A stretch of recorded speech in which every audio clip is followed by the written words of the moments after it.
Welcome to Comics Are Awesome, brought to you by Alter Ego Comics. I'm your host, Marc Boker, and with me is... I'm Alex. Alex. Alex has survived an ordeal in the Middle East, which maybe we will get... It's not an ordeal. It was sort of an ordeal. No offense to our Middle Eastern viewers, but we're glad to have Alex back here at Alter Ego Comics, and we're glad to be back with you after a lengthy hiatus while we've gone through some changes physically here at the store, partnering up with some other businesses. Remodeling in general. Remodeling. We've got a great new floor in the shop if you are local and want to come check it out. If you're not local... You can still check it out. You can still check it out. We'll do a video of just the floor sometime. But we want to talk about the comics that we like the most this week, the comics that are awesome to help you in your buying decision each and every week as you head out to your local comic book shop. And my pick of the week is Dr. Doom #1. This is by Christopher Cantwell, artwork by Salvador Larroca. I had very low expectations for this book. I had zero expectations for it. Yes, mine weren't below zero because you can't really go below zero. It's like when you give 120%, you can't give more than 100%. It's impossible. I don't know, you can go below zero. Mine was like, why did you even order this? And then, I didn't order heavy on it. I ordered for our Fantastic Four customers. We sold decent numbers on Invisible Woman #1. Yeah. So that's kind of what I was using as the barometer for Dr. Doom. And it turns out it's really good. It's really good. So there's a lot of classic Doomisms in this where he's like, talking down about the world and everything is blasted Richard's fault and Stark. Yeah, he lumps them both in there after his time as the superior Iron Man. He's in Latveria, he's ruling his kingdom, but he's warning humanity against this black hole on the sun thing? On the moon. Black hole on the moon. Black hole sun would have been... Won't you come? Yes. They would have had to pay Soundgarden a royalty. But humanity has developed this black hole on the moon to be more energy efficient. There's some sort of... It's climate. It's a climate thing. A byproduct of the machine that they use to get rid of the CO2. So they have a machine to get rid of the extra carbon emissions, and this has like extra bad waste. And this is like, how we're gonna get rid of that to offset this is just launch into space in a black hole. Right. Which sounds fine. Thank you for explaining that. I'm not up on the science, although I hear climate change is real, and how dare us. Anyway. So Doom is warning them against this, and he was actually interviewed on like a CNN type of show, and that sets up an interesting little plot thread in there. But I think the bigger picture with the story is that we're presented with a very human Victor Von Doom, who is really at his core trying to help humanity. Well, it kind of does a flashback between of a life that could have been lived had he done things differently with a family, and like he's trying to not be a bad guy, but he just is. He just is. And those flashbacks were, whatever those are, it's a bit confusing to me. That was the most confusing thing in the story. And I will give a shout out to my man Kang, who makes an appearance here. Yes. A lot of people don't like Kang. I like Kang, primarily because he's the villain in Avengers Forever. The greatest Avengers story of all time. I hate time travel, but at least the way Kang time travels, it makes my head hurt less, because it's so crazy. And one of the huge selling points of this is Salvador Larroca's artwork. So it was very pretty. He penciled Matt Fraction's Iron Man run. What was he doing most recently? I don't even remember. But you'll recognize his work when you see it, and it's just, he's a fantastic penciler. One thing to note, if you haven't been reading Fantastic Four, he has a new sidekick called Victorious. I think that's her name. I think where so, she's like, super, I don't really understand her powers, but he's her, or she is his #1. She's like the hand of the king. Yeah. So it's kind of important, but you don't need to know much of anything to pick this up. Again, the life not lived may throw you, whether you think you're looking at flashbacks or a possible future or some robots that live in his castle. I think it's like a fantasy of his. That's my best guess for that. But we'll find out, hopefully. All in all, I was pleasantly surprised by Dr. Doom. Highly recommend it. Both of us kind of made it our pick of the week this week, so you should check it out. You want to talk about that one? I can try, sure. And you can correct whatever I do wrong. So my pick of the week after Doctor Doom was Star Wars Allegiance.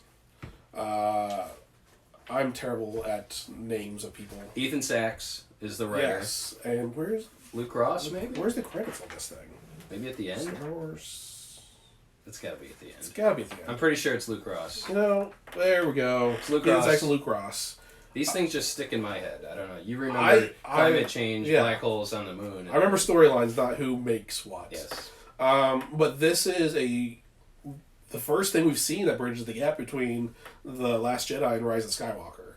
So it follows with what Rey's going on in between the movies, apparently, Leia, and who knows how much it's going to set up Rise of the Skywalker. It's hard to say.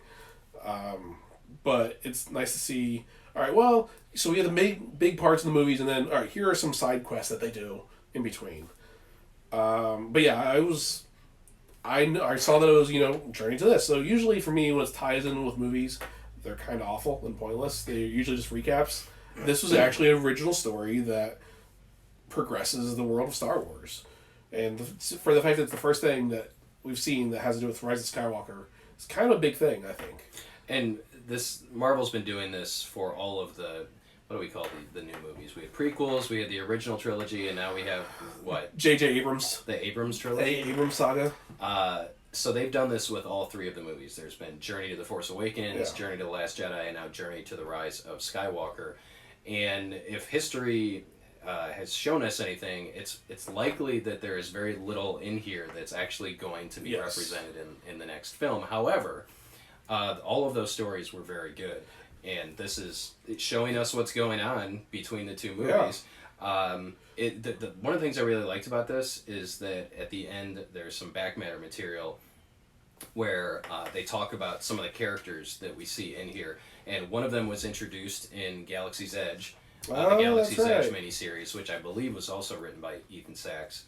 And then the very last page, there is a character that appeared in the Clone Wars series, and they mentioned that and it was a fantastic episode. It was one of the best episodes of Clone Wars. So far, it's coming back, so. Right.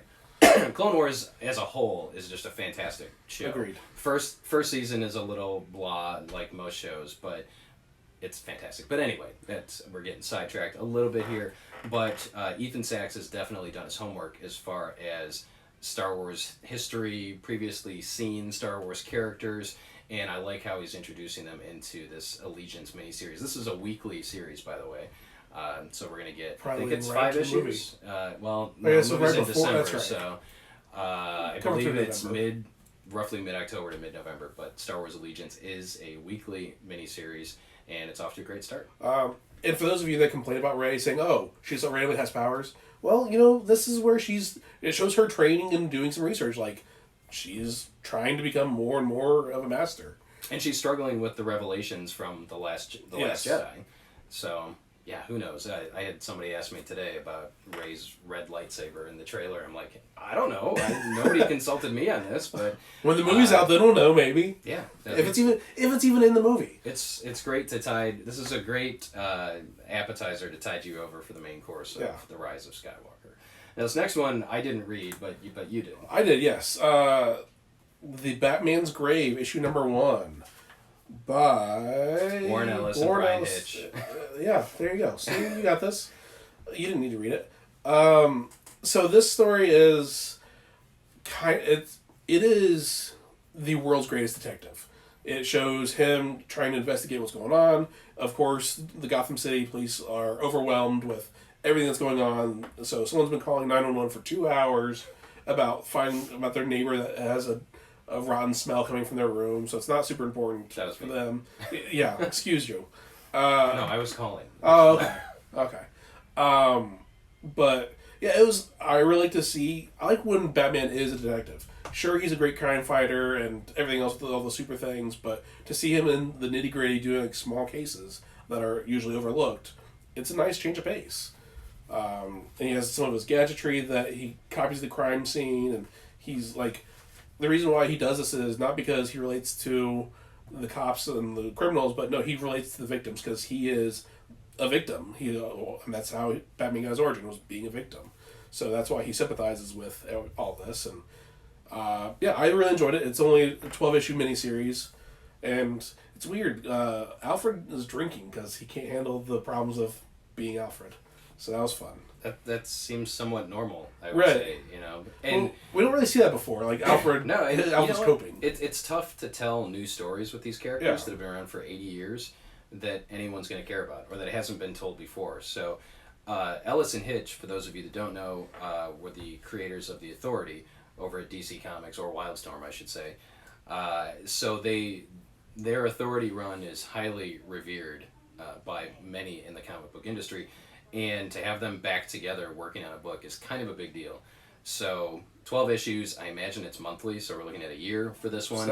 And I'm okay with some of these A-list creators getting a chance to tell their own Batman story, their own Joker story, their own whatever, in a mini-series. That's not tied to continuity. You don't have to worry about it. How does this tie in? Because I'm guessing this is not continuity. I don't know. I don't think so. But I love continuity, but it is very constricting on what you can do from a creative standpoint. And bringing in new readers. You know, if you're absolutely. a Batman fan and you want to try a new Batman book, The Batman's Grave is right up your alley. And when it comes out in trade, it'll just be, all right, here you go. It'll be a standalone story like The Long Halloween, which was a 12-issue series. So, all right, I may go back and check it out. I am not a big fan of Brian Hitch's artwork. I told Alex this morning that's why I didn't read it. It's a little rough, but once you get past it... everybody's got their thing, and art is so subjective, but just not a fan of Hitch's artwork. All right, Powers of X wraps up this week. So the whole first chapter of Jonathan Hickman's X-Men story. So we had House of X and Powers of 10, I should say. It's an X. 6 issues each. Well, it's really Powers of 10 because it goes through time in Powers of 10. Well, it's a cop-out. It's X. I don't care what they say. Send your letters to Jonathan Hickman and complain. Or the marketing team that came up with the same logo that's the exact same. Yeah. Maybe. So, House of X issue 6 came out last week and really did a nice job of tying up that storyline and established. Should we do a recap of the whole series since we haven't done this in a while? Man, I don't know. That may be its own thing. Okay. Maybe if you want it, let us know. Yeah, let us know if you'd like us to do a House of X Powers of 10 recap video, and we'll be happy to do that because we now kind of have a decent setup. I think we're going to have to put some stuff over here, and there's a stormtrooper out the window. We can make it work. And we have time now. And I think the most important thing is that we're excited about the X-Men. I think... Yeah, it's been so It's good. not just us, it's the world. So, preview of that episode, if we do it, it's good. It's better than good. Well, I don't know about the episode, but the...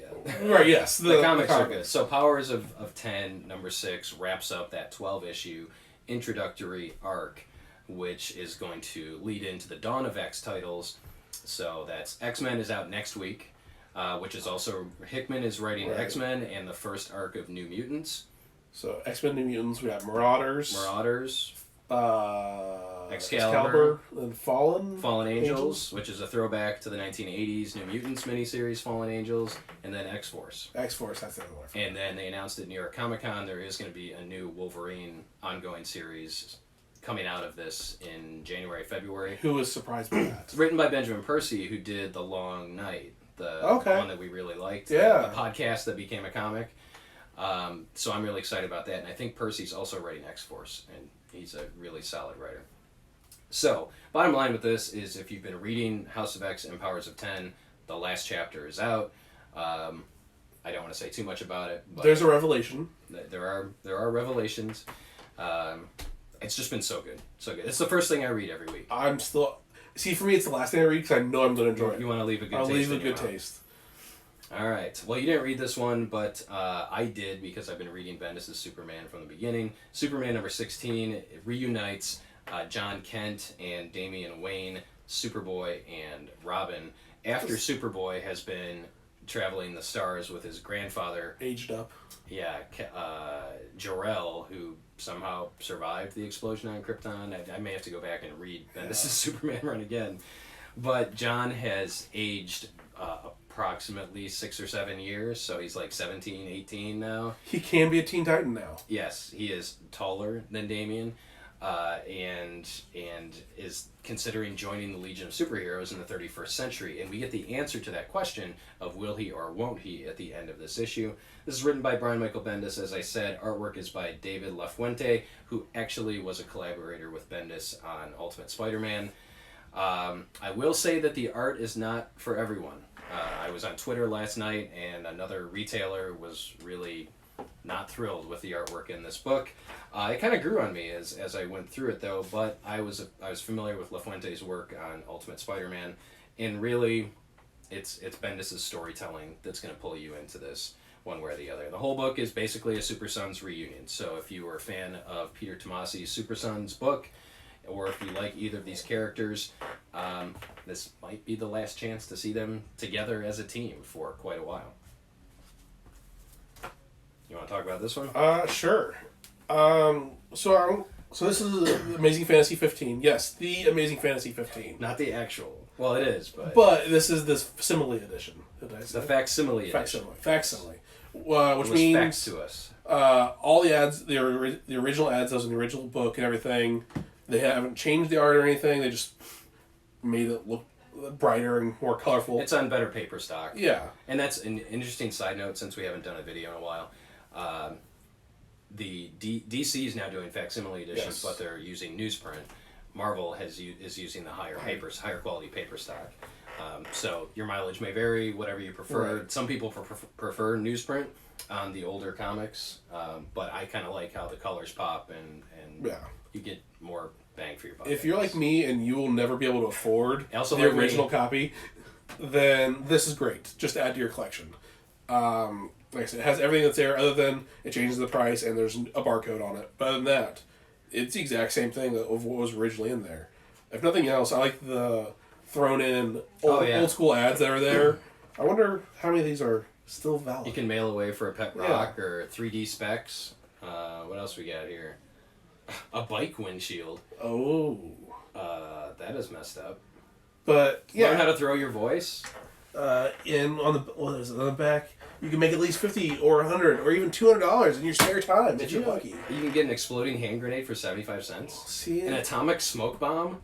Oh my lord! What were they doing here? They're like. It was a different time. It was a different time. But just for the history and the novelty of that alone, I recommend all of them that they've done so far. Oh yeah. Marvel's done 6 or 7 of them. Several, yeah. I mean, they've done Hulk 181, New Mutants 98, Defenders #1, Howard the Duck #1, Giant Size X-Men #1. Yeah. So Death of Phoenix. It's a great way to add some key issues to your collection without breaking the bank. Or so that way you can, if you do have those key issues, you can actually hear. If you want to read it, well, I'll give you this copy that I don't care about as much because it's not super expensive. Yeah. So, Amazing Fantasy 15 Facsimile Edition, super duper cool. All right, we'll jump to a couple of Joker books right now that I think everyone is going to want. If you're a fan of the Joker, there's no reason you won't get it. So, I haven't actually read these yet, but Marc has. He's slightly distracted right now. So, I will fill time as much as possible, or we can edit this out later. We'll see what happens. Stall, Alex. I'll keep stalling. Well, instead of Joker, let's talk about Star Wars for a brief second. We just got in some of these new miniature books. We have the concept art of Star Wars, and then the complete covers. They are pocket-sized, very pretty things. $11.99 each, and back to Joker. We can cover these later. Well, let's continue. Okay. So these are great stocking stuffers. We're coming up on the holidays. We had some Harry Potter, Batman, and Wonder Woman last year. Yep. And these are super cool. You've got the complete Marvel covers, including newer ones, the new stuff, which really surprised. I thought the original. Yes, it does. I mean, there's still it's got the original 1970s Marvel series, and then it's got the new Marvel covers all the way up to issue whatever that is, 30. So I was impressed by how recently they went to that. Yeah, and then the Ralph Mcquarrie concept art. Anybody that's a Star Wars fan knows how awesome Ralph McQuarrie's concept art is. It's been reproduced so pretty, so many different ways in lenticular things that you can frame, and we've had action figures based on the concept art, and now you get a whole little mini book full of Ralph Mcquarrie concept art, which is super cool. And then, last but not least, in the world of Star Wars, the next book in the Chronicle collection, in the guides, so we've had the Bounty Hunter's Handbook, Sith, whatever. Jedi, Sith, Smuggler. That's this one. Or, yeah. TIE Fighter, or TIE Pilot, or Imperial something or other. There have been like 5 of them. Yeah. The Republic, manuals. Where there's one for the Rebels. Yeah. The Rebels. Rebels. Yes. So this is a handbook, basically, for smugglers set within the Star Wars universe. I just feel like we should let those of you know that have been collecting these and buying these over the years, probably for the last 5-6 years. Since Disney bought Star Wars, I think. Yeah, well, it's been a little bit. So that's out.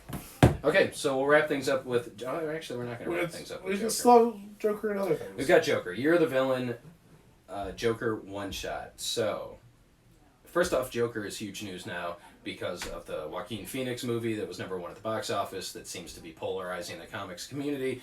You either love it or hate it. Haven't seen it yet. Haven't seen it, and honestly, I don't think I will. I may wait until I can watch it at home, but I have a feeling it's going to be a real downer of a movie, and I'm at the stage in my life where I don't like to be depressed and leave movies feeling worse than when I walked in.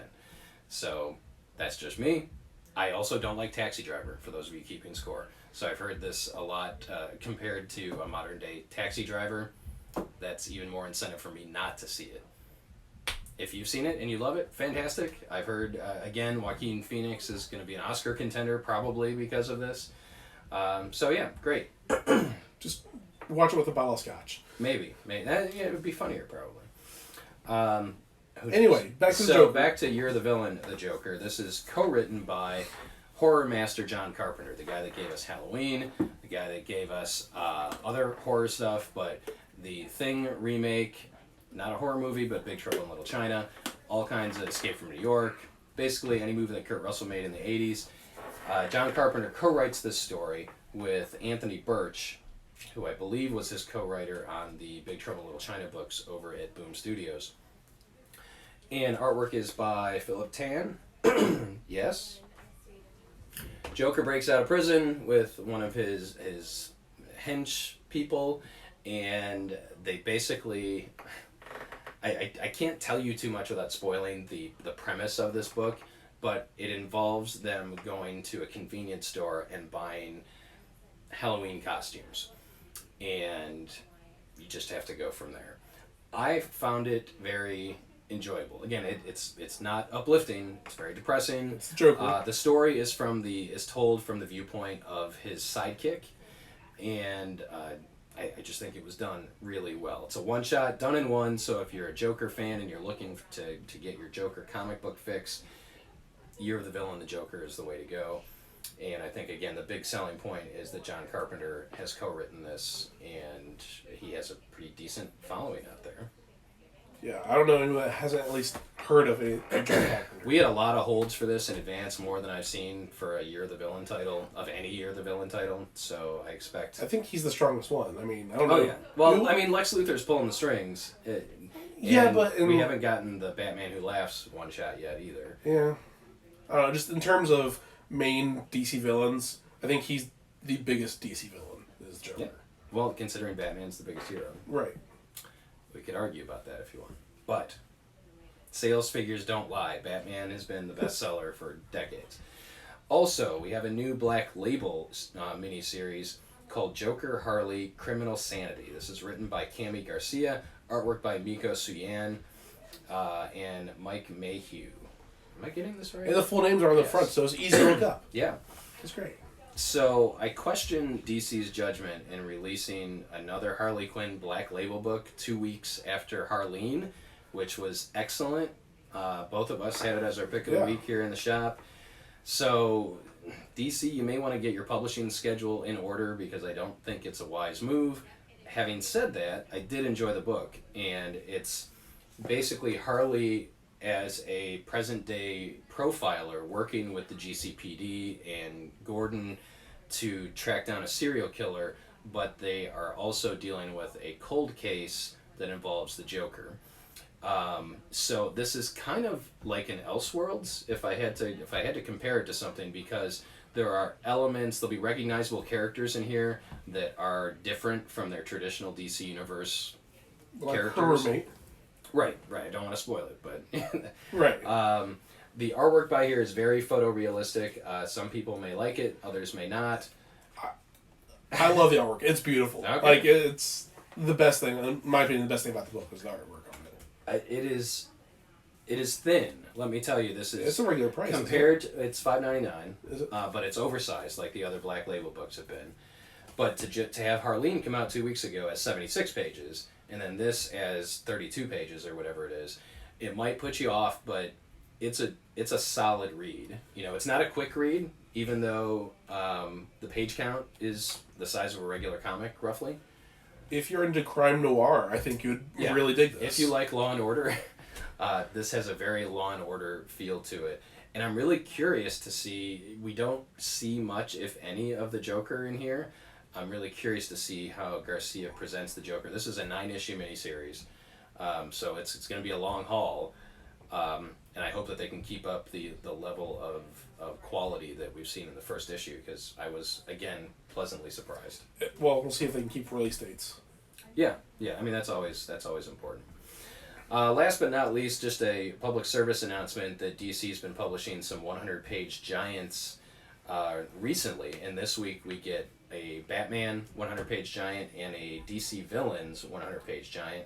These the Batman book has 5 stories. 2 of them are new, I believe, and yes, 2 are new and 3 are reprints. But it's $5.99. $5.99 for 100 pages. That's a lot Of Batman. So comparison: Joker, Harley, You $5.99. don't want to compare. 32 pages. Yes. 100 pages. But the level of the artwork in here Yes. is like, yeah. The DC Villains has 3 new stories and 3 reprints, and one of those new stories is a Joker story by Marc Russell, who did the Riddler You're the Villain one-shot, is also doing Second Coming over at Ahoy Comics, about the Second Coming of Jesus. Which has been phenomenal. And if I'm not mistaken, he did God is Disappointed in You. Oh, okay. Which is a perennial seller for us here. Starting to see a pattern. Yeah. Maybe.